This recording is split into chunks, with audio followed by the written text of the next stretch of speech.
상주곶감은 상주곶감이라는 이름을 붙인 후부터 브랜드 가치가 한층 높아져 생산량과 매출액이 무려 20%나 증가하는 원동력이 됐다고 하는데요. 명품 브랜드로 자리 잡은 상주곶감. 그들은 어떻게 다른 상품과의 차별화에 성공했을까요? 지금 그 비밀을 알아봅니다.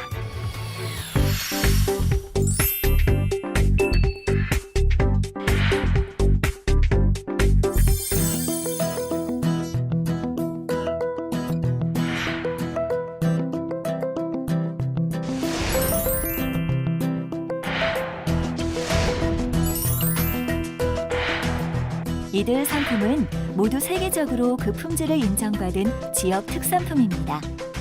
그 지역에서 생산되거나 제조, 가공된 상품에 지역 이름을 붙여 품질을 인정받고 명성을 얻게 된 경우죠.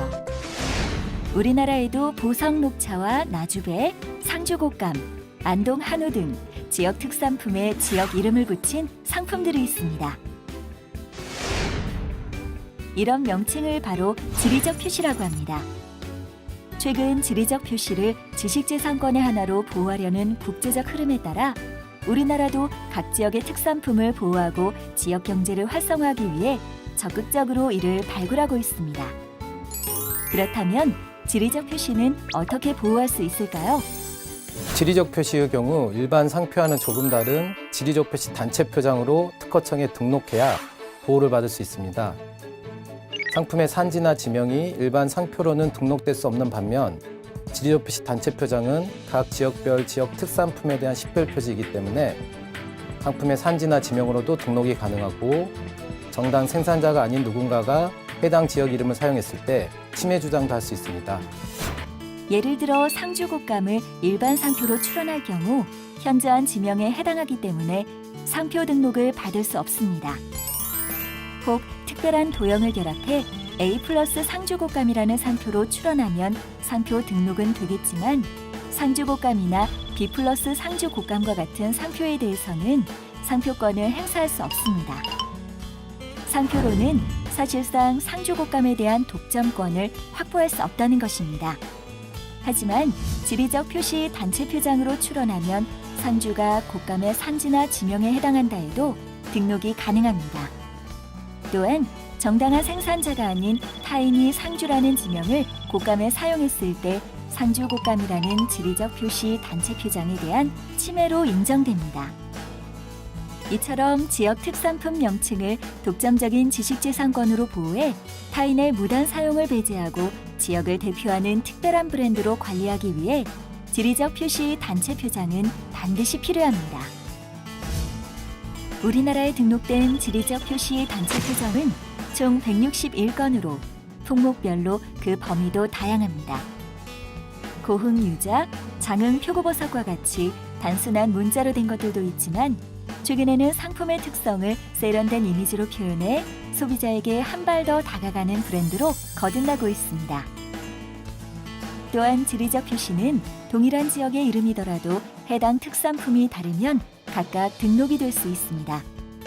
예를 들어 경상북도 안동은 안동 한우, 안동 사과 등 6개의 지리적 표시 단체 표장을 등록해 지역 경제 활성화에 적극적으로 활용하고 있습니다. 그렇다면 지리적 표시 단체 표장에 등록하려면 어떤 조건을 갖춰야 할까요? 먼저 지리적 표시 단체 표장의 권리자는 해당 지역 상품의 정당한 생산자만으로 구성된 법인만이 등록 가능합니다. 해당 향토자원은 그 지역의 공동재산이기 때문에 개인이 개별적으로 등록을 받을 수 없고요. 또한 여기서 향토자원이란 상품에 한하는 것이지 서비스업은 그 대상이 될 수 없습니다. 예를 들어 전조비빔밥을 지리적 표시 단체 표장으로 출원하는 경우 비빔밥과 같은 상품은 가능하지만 비빔밥 전문 요식업과 같이 서비스업을 지정해 출원할 수는 없다는 것입니다. 마지막으로 지리적 표시 단체 표장 또한 일반 상표와 마찬가지로 가장 먼저 출원한 사람에게 권리를 부여하기 때문에 동일한 향토자원에 대해 여러 개의 법인이 따로따로 등록을 받을 수는 없다는 것입니다. 이렇게 등록 요건을 모두 갖춘 후에는 출원 절차를 밟아야 할 텐데요.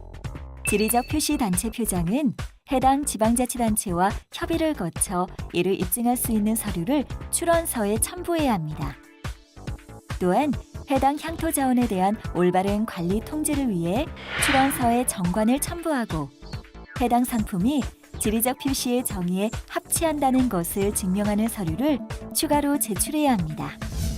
그렇다면 지리적 표시는 국내에서만 등록을 해두면 되는 것일까요? 글로벌 시장을 겨냥한 해외 등록은 어느 정도 진행되고 있을까요? 과거 일본의 한 주류 유통업자가 포천 막걸리를 일본 특허청에 상표로 먼저 등록한 황당한 사건 기억하시나요? 해외 지리적 표시 등록은 기본인데요. 이런 추세에 발맞춰 2011년 포항 물회가 일본에 출원되었고 2012년 독도 전복 소라가 중국과 스페인, 네덜란드, 러시아에 출원되었습니다. 우리의 향토 자원이 해외 시장을 확장해 나가기 위해서는 해외 지리적 표시 등록이 반드시 필요합니다. 유럽에서는 오래전부터 지리적 표시를 지식재산권의 하나로 적극 보호해왔습니다.